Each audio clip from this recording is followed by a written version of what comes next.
Hi, this is Jason from Horrific Nightmares, and this is Original or Remake.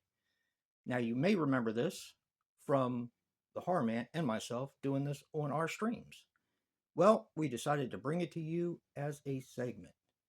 We're going to be judging on the same 5 criteria, so sit back, relax, and let the battle begin. Today, we're going to be talking about The Stepfather from 1987 or The Stepfather Remake from 2009. Okay, our first criteria is going to be cast, character, and performances. And for me, that has to go to the remake. Now, I think Terry O'Quinn is awesome.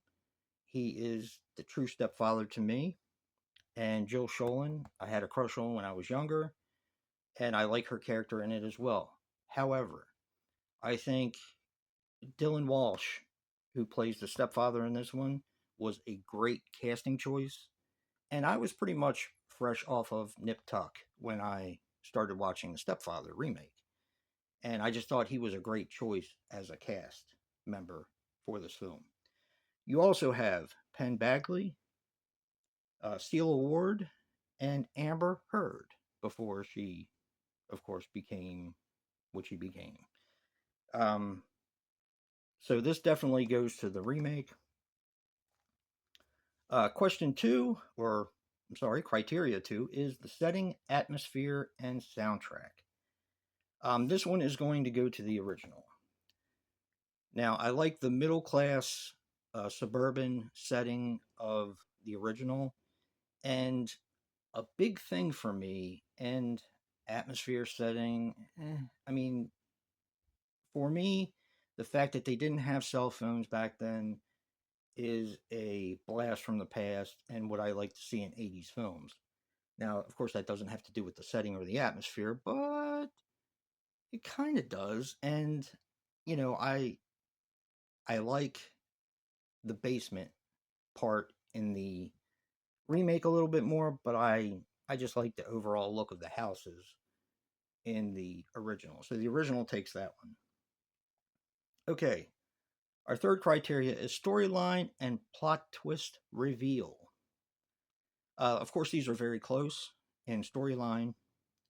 I'm going to give this one to the remake. I like the fact that they have 3 kids. One older boy who was just coming home from military school, a younger kid, and a girl that you don't really see that much of. She doesn't really play a factor in the film, but it's the fact that they have 3 kids, so there's more to. It seems like there's more riding on the whole stepfather coming into the family. Also, the shelves and closets that he builds in the basement, I think, are a nice touch because they use them several times, and I think they're used very well, having padlocks on the shelves. And he shows the older son when he has a shot with him in the beginning of the film how the shelves are. And these are mine, and you can use some of these on the bottom. And I thought that was a very interesting way of keeping things separated so he wouldn't find out exactly what was going on. So that goes to the remake. So 2-1 for the remake. Okay, our next criteria is pacing and runtime. Now the original is 89 minutes versus or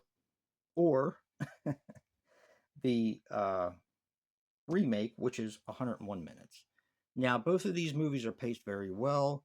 However, I am in favor of a shorter runtime to get things done, and I don't think this suffers from having a shorter runtime. So the original takes that one. So now it's 2-2. Who's going to break the tie? What's going to break the tie? Our fifth criteria is going to be the X factor, which is either nudity, nostalgia, the kills, and or the gore. The original is going to take this. Um, Not only for the nostalgia of the film and watching it when I was younger and it being very disturbing, But you also have Jill Sholin, who I had a major crush on. And I don't know if this is the only movie she did a topless scene in, but she did do a topless scene in this film. So this is definitely going to go to the original.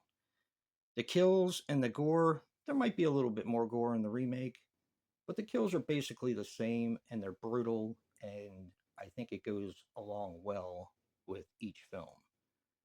So our winner in a dogfight, 3-2, is going to be the original Stepfather. Tell us what you think, and what film would win your battle in original or remake.